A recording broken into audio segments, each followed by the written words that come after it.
Assalamualaikum warahmatullahi wabarakatuh. Perkenalkan, nama saya Nova Rizky dengan nomor NIM 083 dari jurusan Ilmu Falak kelas A1. Di sini saya akan memaparkan materi yang saya rangkum dalam satu semester ini.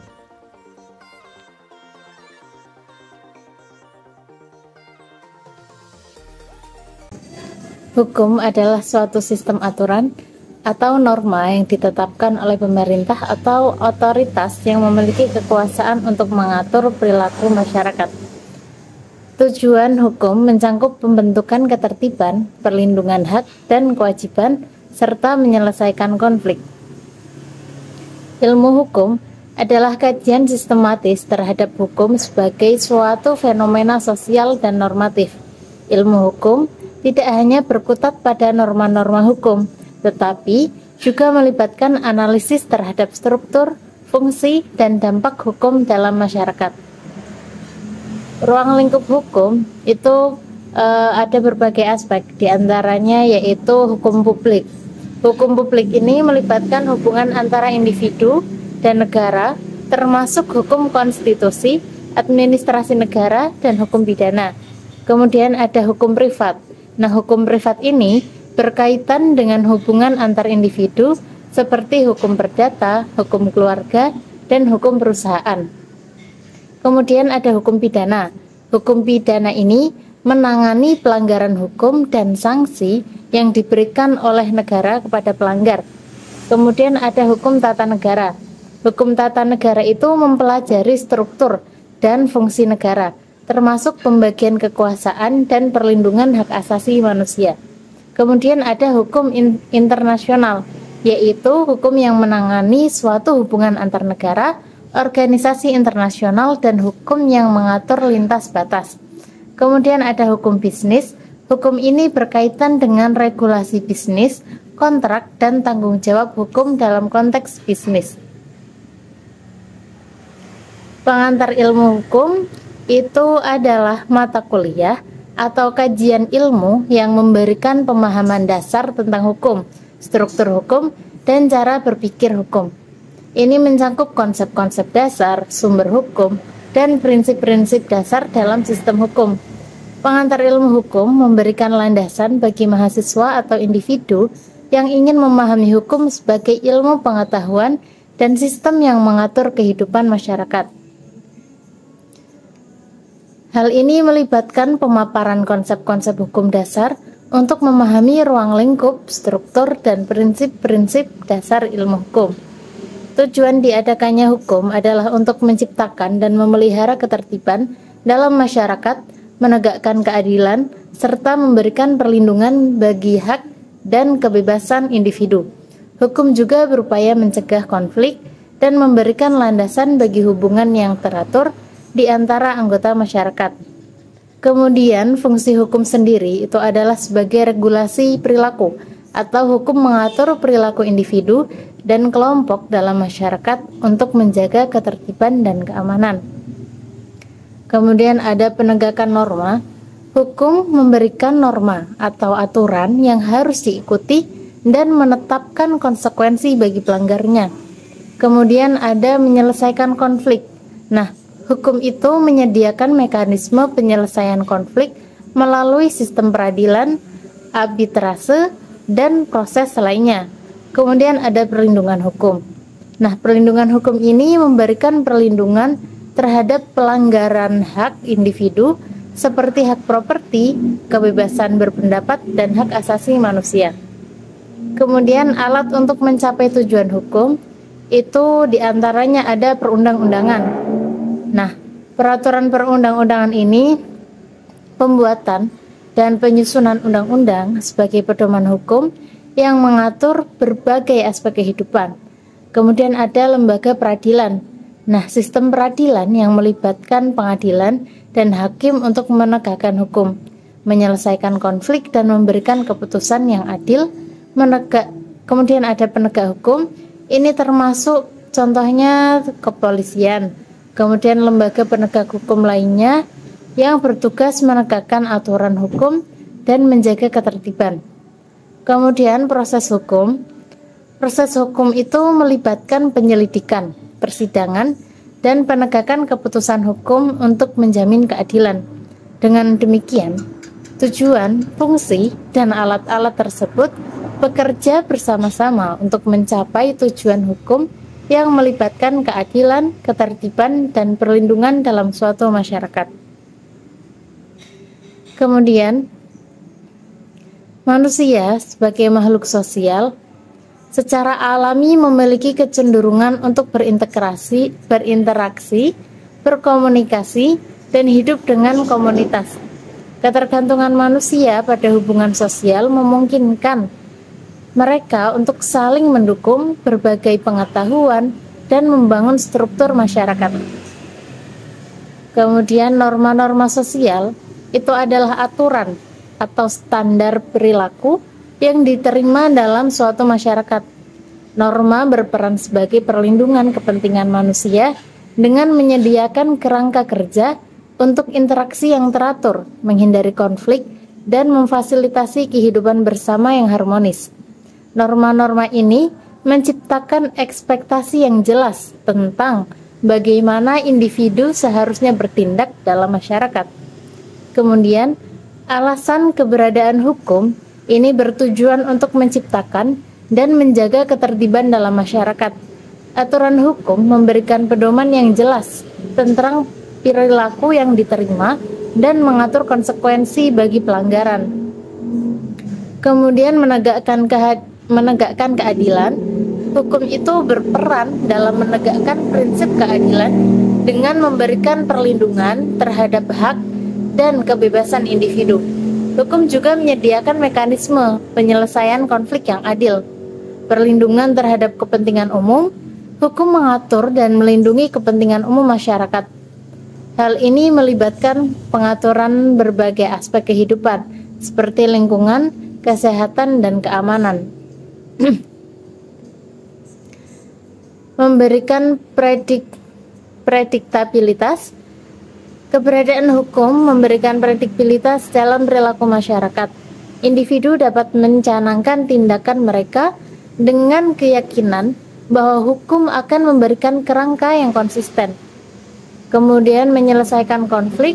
Hukum menyediakan sistem peradilan untuk menyelesaikan konflik secara adil dan berkeadilan, menghindari penyelesaian konflik dengan kekerasan atau cara yang merugikan. Dengan demikian, manusia sebagai makhluk sosial membutuhkan norma-norma dan hukum untuk menciptakan struktur sosial yang memungkinkan kehidupan bersama yang aman, adil, dan teratur. Norma dan hukum berperan penting dalam pembentuk masyarakat yang berfungsi dengan baik. Sistem hukum mengacu pada struktur dan prinsip-prinsip dasar yang membentuk hukum dalam suatu negara atau wilayah. Ini mencangkup aturan, norma, dan lembaga-lembaga yang menentukan cara hukum diterapkan dan dijalankan. Kemudian, macam-macam sistem hukum itu meliputi seperti sistem hukum Romawi atau kontinental, yaitu berkembang dari sistem hukum Romawi kuno dan umumnya diterapkan di Eropa kontinental. Ciri-cirinya itu terfokus pada hukum tertulis, hukum kodifikasi, dan peran yang kuat bagi hakim dalam penentuan hukum. Kemudian sistem hukum common law yaitu berkembang di Inggris dan kemudian menyebar ke negara-negara persemakmuran dan Amerika Serikat.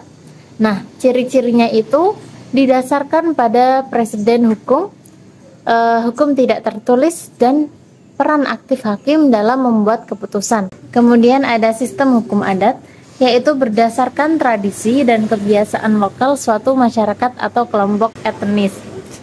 Nah, ciri-cirinya yaitu mengandalkan norma-norma adat, hukum lisan, dan seringkali terkait erat dengan nilai dan budaya setempat. Kemudian ada sistem hukum agama, yaitu dikendalikan oleh prinsip-prinsip agama tertentu. Nah, ciri-cirinya itu seperti aturan hukum didasarkan pada ajaran agama, dan seringkali mencangkup hukum keluarga, moral, dan kehidupan sehari-hari. Sistem hukum hibrid yaitu kombinasi atau perpaduan dari berbagai elemen sistem hukum yang berbeda. Nah, ciri-cirinya itu menggabungkan unsur-unsur dari sistem hukum lainnya untuk menciptakan kerangka hukum yang sesuai dengan kondisi lokal atau kebutuhan khusus. Setiap sistem hukum memiliki karakteristik uniknya sendiri dan mencerminkan sejarah, budaya, dan nilai-nilai masyarakat tempat sistem tersebut berkembang. Perbedaan dalam pendekatan terhadap pembuatan hukum, penegakan, dan interpretasi hukum membuat sistem-sistem ini memiliki dinamika yang berbeda.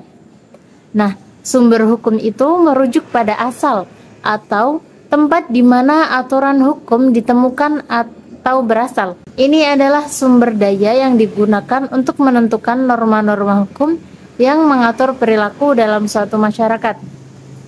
Nah, macam-macam sumber hukum itu ada hukum tertulis atau legislatif, yaitu sumber hukum yang berasal dari dokumen tertulis seperti undang-undang, peraturan pemerintah, dan peraturan daerah. Contohnya, seperti konstitusi, peraturan perundang-undangan, keputusan presiden, dan keputusan gubernur.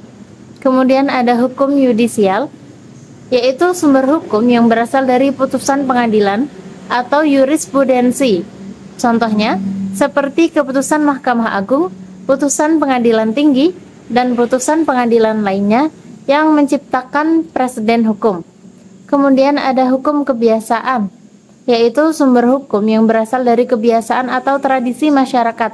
Contohnya, seperti norma-norma adat, praktik-praktik yang telah menjadi kebiasaan, dan aturan yang ditetapkan secara lisan. Kemudian ada doktrin hukum.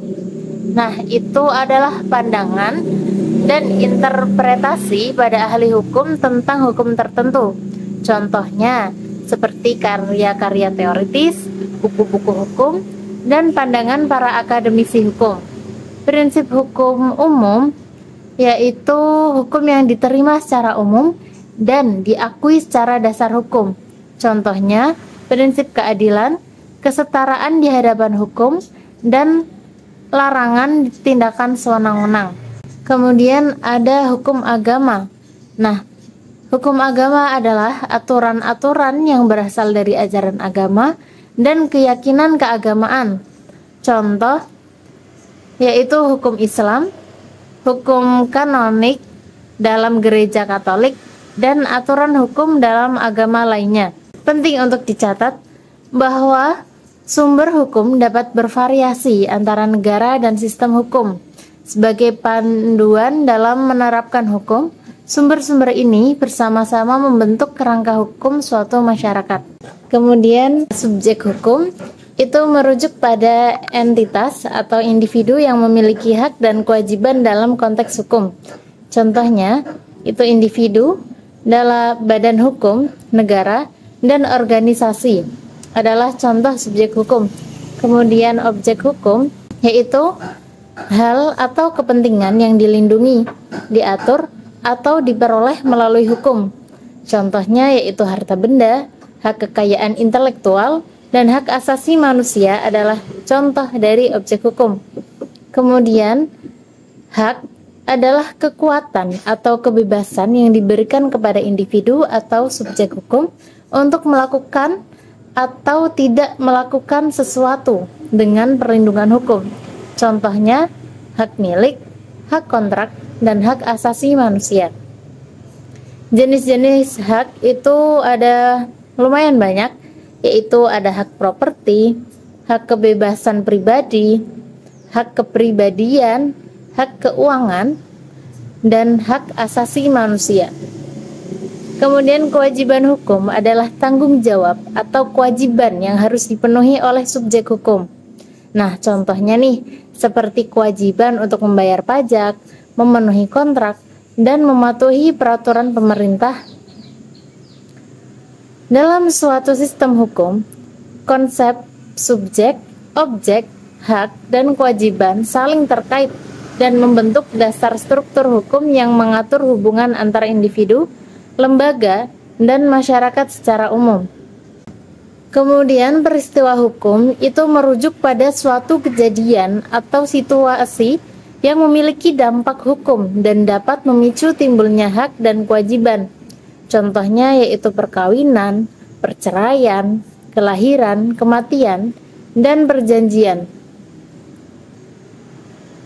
Kemudian, hubungan hukum adalah ikatan antara subjek hukum yang melibatkan hak dan kewajiban, baik antar individu, organisasi, atau entitas hukum lainnya. Nah, contohnya itu seperti hubungan hukum antara memberi dan menerima jasa dalam kontrak, atau hubungan hukum antara pemilik dan penyewa properti. Kemudian penyalahgunaan hak, yaitu sering terjadi ketika seseorang atau suatu pihak menggunakan haknya dengan cara yang melanggar hukum atau merugikan orang lain. Contohnya yaitu penggunaan hak milik untuk merugikan tetangga, atau penggunaan kebebasan berbicara untuk menyebarkan informasi palsu. Nah, kemudian ada perbuatan melawan hukum.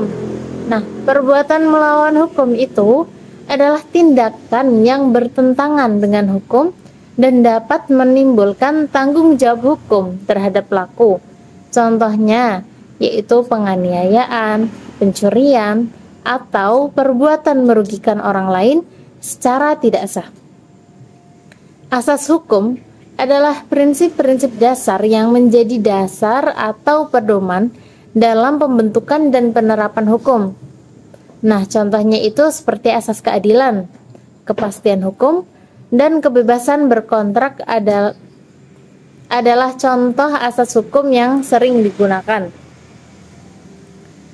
Konsep-konsep ini mencerminkan bagaimana hukum mengatur peristiwa dan hubungan dalam masyarakat.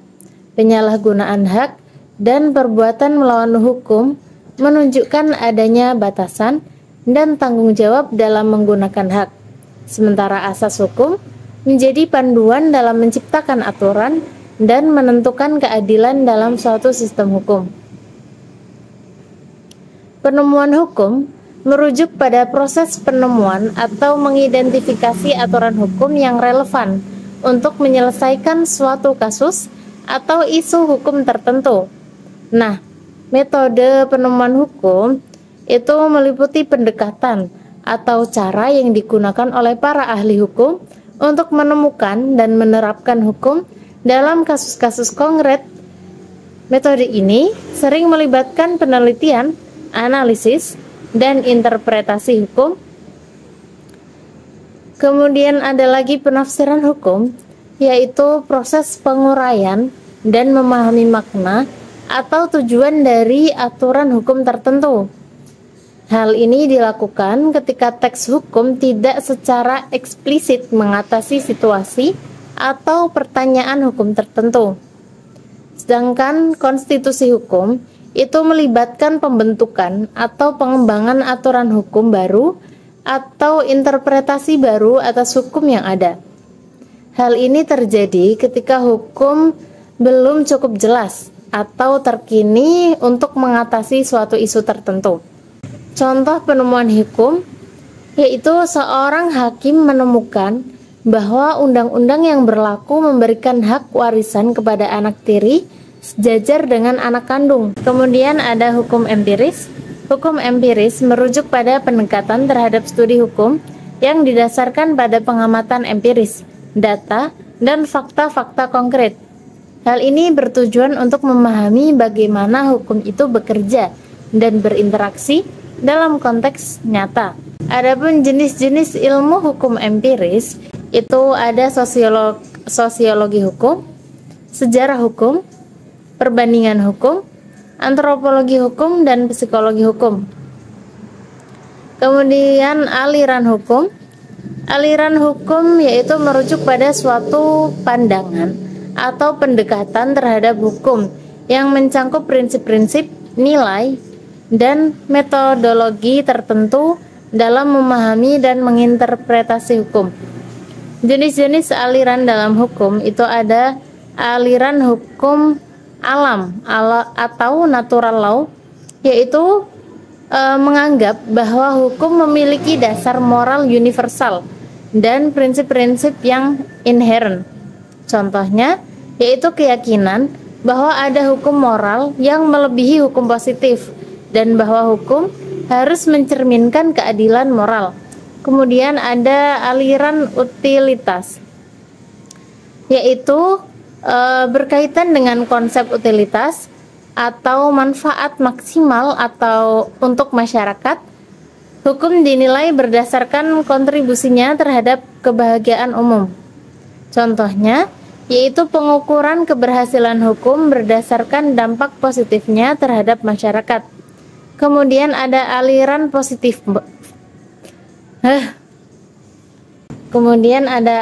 positivisme hukum, yaitu menekankan pada hukum yang tertulis dan diakui oleh penguasa. Hukum dianggap terpisah dari pertimbangan moral atau nilai. Contohnya yaitu pandangan bahwa keberlakuan undang-undang oleh penguasa pembuatnya sah. Kemudian aliran sejarah, yaitu melibatkan pemahaman hukum melalui analisis sejarah dan perkembangan budaya suatu masyarakat. Nah, contohnya itu memahami asal-usul aturan hukum dan bagaimana itu berkembang dari waktu ke waktu. Realisasi hukum yaitu menekankan pada faktor-faktor non-legal seperti faktor sosial dan kebijakan dalam proses pengambilan keputusan hukum. Contohnya yaitu memandang pengaruh faktor-faktor sosial dan politik terhadap keputusan pengadilan. Kemudian ada aliran sosiologis, yaitu pendekatan meneliti hubungan antara hukum dan masyarakat serta dampak hukum terhadap perilaku sosial. Contohnya yaitu memahami bagaimana hukum mempengaruhi dan dipengaruhi oleh dinamika sosial. Aliran hukum kritis yaitu mengkritisi aspek-aspek struktural dan kebijakan dalam sistem hukum. Nah, hal itu seringkali menyoroti ketidaksetaraan dan keadilan. Nah, contohnya yaitu seperti menyelidiki bagaimana hukum dapat mempertahankan ketidaksetaraan dalam masyarakat. Setiap aliran hukum memiliki pandangan dan pendekatan uniknya terhadap peran dan fungsi hukum dalam masyarakat, menciptakan kompleksitas sifat hukum itu sendiri. Nah, kemudian ada budaya hukum. Budaya hukum itu merujuk pada kumpulan nilai-nilai, norma, kepercayaan, dan praktik-praktik yang berkaitan dengan hukum dalam suatu masyarakat. Hal ini mencakup cara masyarakat memandang, menerapkan, dan mematuhi hukum. Nah, pengaruh budaya hukum terhadap penegakan hukum yaitu tentang persepsi terhadap kepatuhan hukum, yaitu budaya hukum dapat mempengaruhi tingkat kepatuhan masyarakat terhadap hukum jika norma-norma hukum selaras dengan nilai-nilai budaya. Masyarakat cenderung lebih patuh. Kemudian penegakan tradisi lokal, yaitu budaya hukum dapat membentuk cara penegakan hukum dilakukan, terutama jika terdapat tradisi lokal atau norma-norma adat yang mempengaruhi proses hukum. Kemudian ada penyelenggaraan keadilan. Nah, nilai-nilai budaya yang menekankan keadilan atau konsep-konsep tertentu dapat membentuk kebijakan penegakan hukum, termasuk prioritas dalam penentuan atau pemindanaan.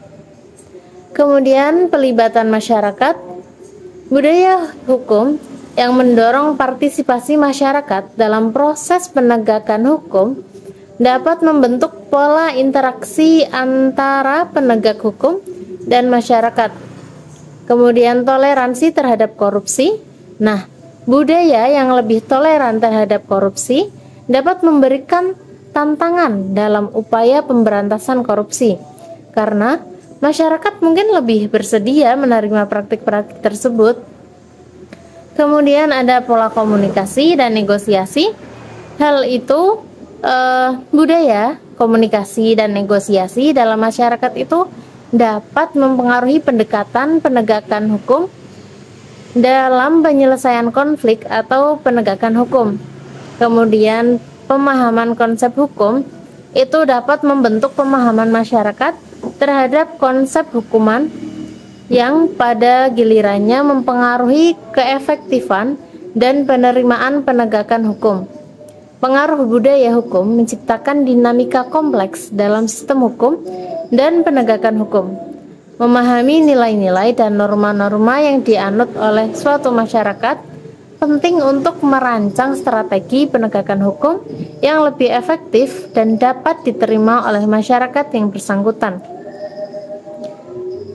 Kemudian di Indonesia tersendiri itu ada unifikasi hukum. Nah, unifikasi hukum itu merujuk pada upaya untuk mengintegrasikan atau menyatukan peraturan hukum yang berlaku di berbagai bidang kehidupan masyarakat. Tujuannya adalah menciptakan sistem hukum yang lebih terpadu dan konsisten. Nah, contohnya pembentukan KUHP atau Kitab Undang-Undang Hukum Acara Pidana yang menggantikan beberapa undang-undang sebelumnya yang berkaitan dengan tata cara pidana. Kemudian pluralisme hukum di Indonesia itu mengacu pada adanya keberagaman sistem hukum yang berlaku secara bersamaan di Indonesia. Hal ini mencerminkan keberagaman budaya, agama, dan suku bangsa yang ada di negara ini.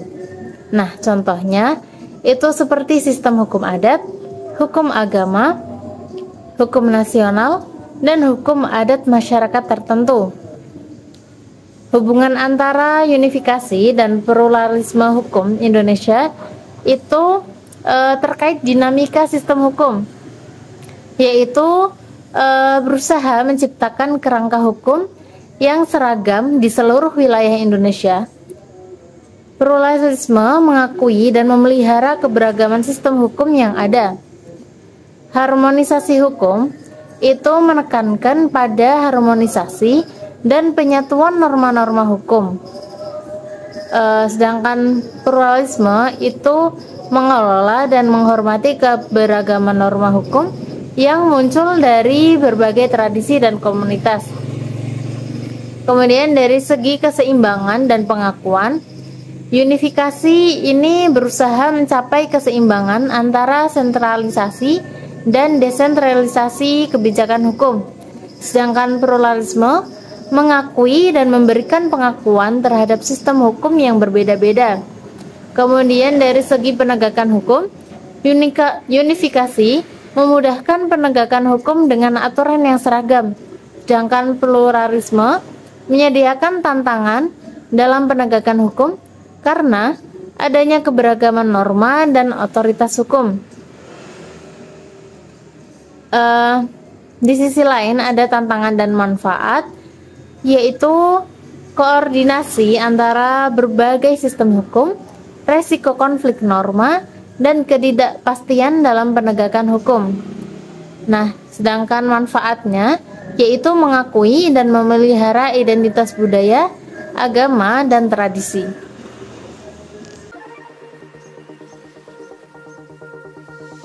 Mungkin itu saja yang dapat saya jelaskan.